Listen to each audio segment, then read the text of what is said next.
escort His Majesty and invite him to address the Assembly.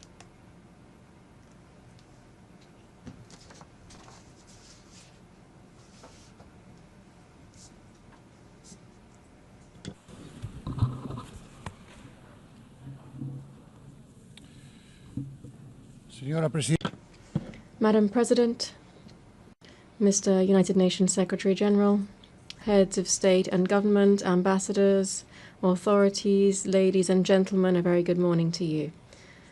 I appear before you today as representatives of the member states of the United Nations in this year which marks the 80th anniversary of the organization's founding. This is a timely opportunity to reflect on the present, the past and the future of this universal organization and on its contribution to peace, stability and development in a time of extreme complexity. Ours is a world that is fast-paced and unrestrained, one that frequently brings us to the brink. One in which there are voices that continue to proclaim the end of multilateralism and the obsolescence and inefficacy of the United Nations. It is said that this is the result of replacing dialogue and cooperation with competition, rivalry, and extreme tension. This is not the world we're heading towards, we hear. Rather, it is the world in which we are already immersed. In response to this sense of disintegration, we must acknowledge that times have indeed changed and we need to adapt, even anticipate, without retreating into idealism, complacency, or short-sightedness. But it is precisely at this time of uncertainty that we must read the signs of our time clearly to avoid repeating the mistakes of the past and entering irreversible spirals. We are aided in this by memory, which is the most valuable tool that any generation possesses to confront its challenges. The memory of the 20th century calls to us each time that we gather in this General Assembly. It reminds us why this house of the international community was created, under which circumstances it was born, and which dark chapters of history it sought to close definitively. Let us hear in this hall once more the opening words of the preamble to the Charter of the United Nations. They begin, "We, the peoples of the United Nations, determined to save succeeding generations from the scourge of war." Which of the great ideals enshrined therein, peace, dignity, equality, justice, progress, has ceased to be relevant or to represent an ethical imperative? On which of these paths have we advanced sufficiently over these 8 decades to be able to declare that the journey of multilateralism and cooperation is complete? The silence in response to these questions is the clearest evidence that the United Nations is not only useful, it is indispensable and irreplaceable. Believing in the United Nations is believing firmly in the universality of the principles and values enshrined in its charter and in the Universal Declaration of Human Rights. It is to resist the temptation of diluting them with specifics, relativisms, or exceptions. Because the dignity of the human being is non-negotiable. Believing in the United Nations is also believing in a rules-based world. Rules shape behaviors to which the vast majority of international actors adhere. Even when they are breached, they provide a basis for accountability and enforcement. Rules are the voice of reason used in international relations. They are the best defense against the law of the strongest. A world without rules is uncharted territory. A time without rules is returning to the Middle Ages. The path proposed by the United Nations Charter is fraught with obstacles, and will never be fully completed. That is why the example of those who have been committed to its values is so precious. These are people working under extreme conditions, risking their freedom, their physical integrity, or even their lives, in a world plagued by conflict in all too many regions. We see this in Europe, in Ukraine, where war has been unleashed by Russia's unprovoked and unjustifiable aggression, violating the country's sovereignty and territorial integrity. Peace in Europe will not be possible without justice and accountability. Spain will continue to support all efforts aimed at achieving a just and lasting peace, grounded in the principles of international law, respect for human rights, and accountability. We also see this in its full severity in the Middle East, in Palestine, in the Gaza Strip. We cannot remain silent or look away from the devastation, the bombings, including of hospitals, schools, and places of refuge. In light of the countless civilian deaths, famine, starvation, the forced displacement of hundreds of thousands of people. To what end? These are abhorrent acts that stand in stark contrast to everything that this forum represents. They offend human conscience and shame the entire international community. Spain is a nation deeply proud of its Sephardic roots. When we speak to the people of Israel, we speak to a people of brothers and sisters, a people who, when they return to Spain, to Córdoba, Toledo, Seville, Barcelona, and so many other places, come home. This was the spirit behind the 2015 law, which was passed with broad consensus, granting Spanish nationality to descendants of Sephardic Jews originally from Spain. It is for this reason, and it is so difficult for us to understand, that we are so pained by the actions of the Israeli government in Gaza. We therefore cry out, we implore, we demand, stop this massacre now.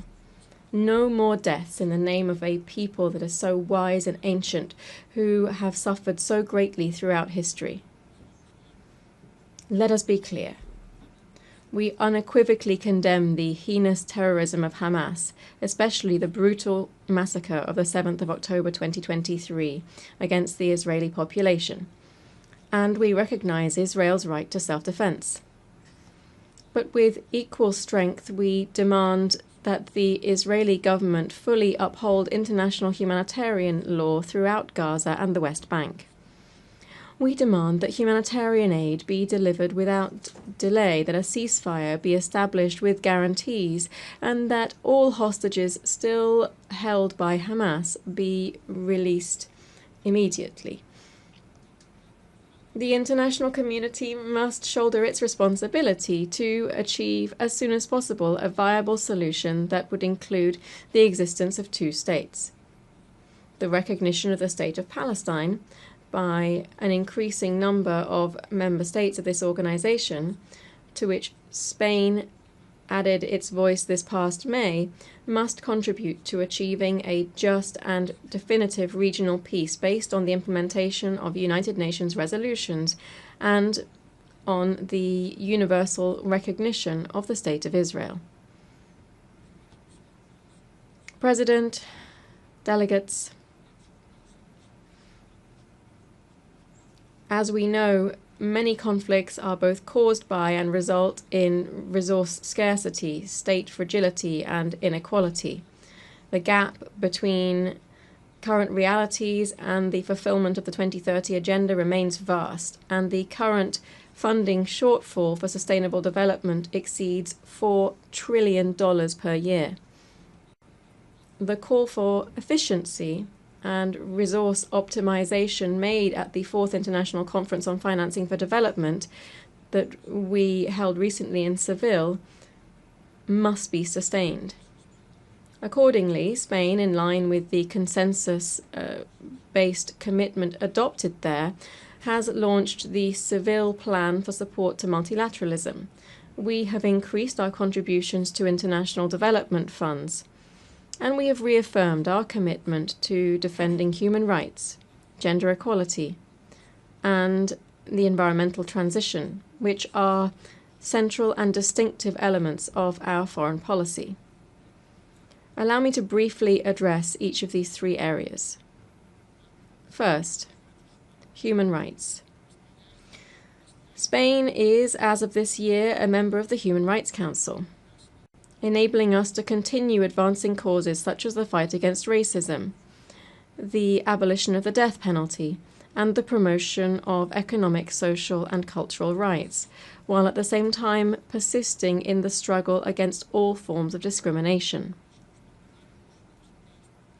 Because we support plural, open societies in which all citizens participate, and we are concerned by the erosion of democracies, the growing disaffection towards values that are essential to democratic coexistence.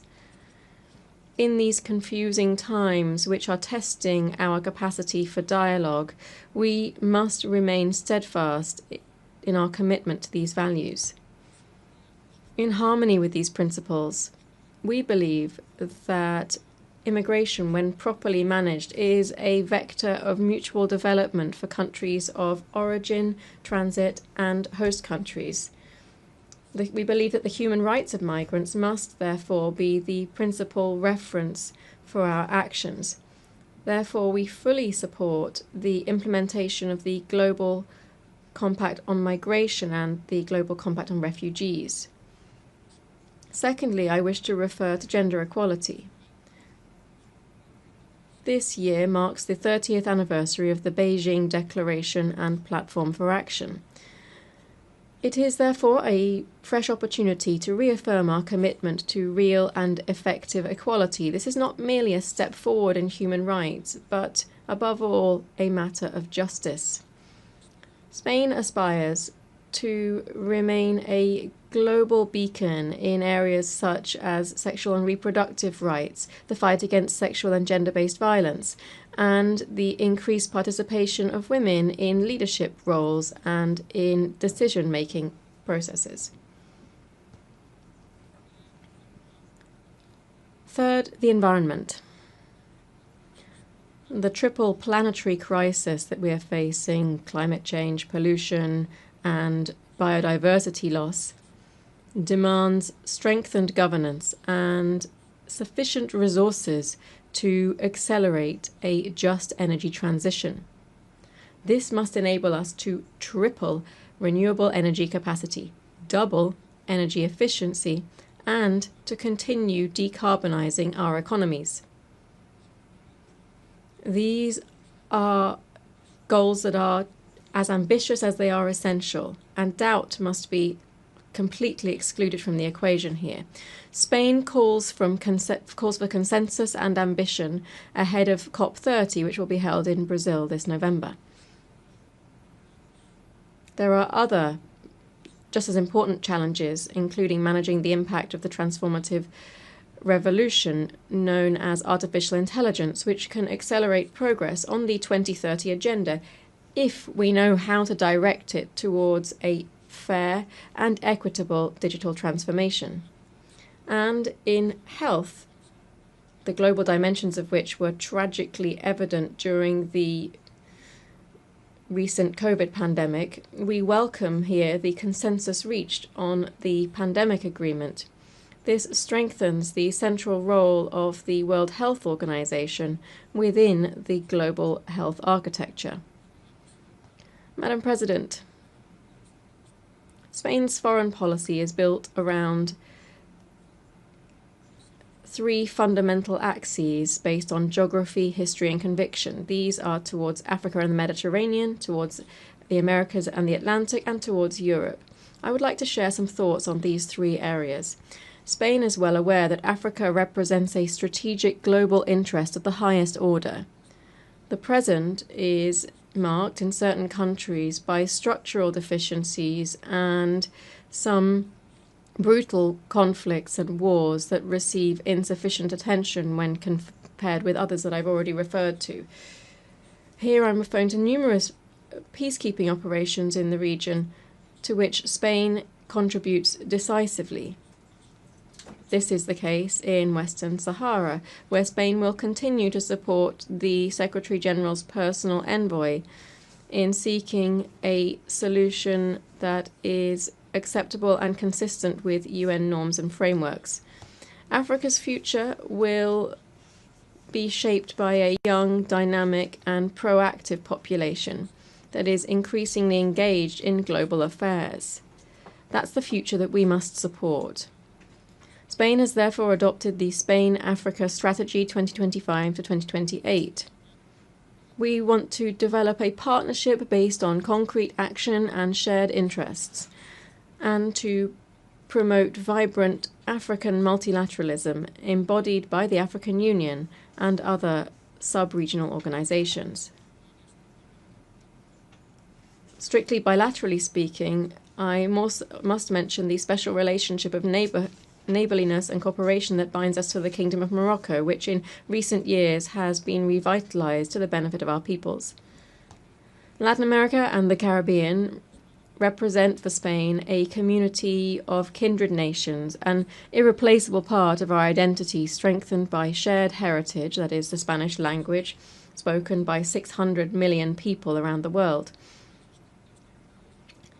Spain holds the pro tempore secretariat of the Ibero-American Community of Nations until the end of 2026, and Madrid will hold the next Ibero-American Summit. We will continue to support the EU's engagement in the region, which will culminate this year in the EU CELAC summit that will be held in Colombia next month, November. The European Union is one of the greatest achievements of concord and a model for multilateralism. Its voice is more necessary than ever in these times. We therefore advocate for a union that is increasingly effective, cohesive, secure, and competitive on the global economy. I think it's important to recall that on the 11th of June this year, we launched a definitive political agreement regarding the key aspects of the future accord between the European Union and the United Kingdom. This was a historic agreement that respects Spain's position on sovereignty and jurisdiction over Gibraltar, which will bring confidence, legal certainty, and stability to the lives of the populations of the Campo de Gibraltar and Gibraltar itself. Madam President, I began speaking about the past and present of the United Nations, and I shall dedicate my last few words to its future. In these times of severe budgetary constraints, I call on all member states to reaffirm their commitment to this organization. I encourage all of its personnel, led by the Secretary-General, to persist in their enormous efforts towards efficiency and effectiveness, prioritizing those areas whose neglect would represent an unacceptable breach of the ethical standards that must always guide their work. We continue to believe in the need to advance reform initiatives, and we offer our capacity for dialogue and consensus building, as well as our firm multilateral conviction in this endeavour. On this 80th anniversary, which coincides with the 70th anniversary of Spain's accession to the organisation, I wish, Madam President, to renew my country's recognition of all of the men and women working within the United Nations. You are the custodians of the memory of the 20th century and the guardians of the hopes invested in the 21st. And it is now, when so many questions are surrounding multilateralism and cooperation, that we need you most. Thank you very much.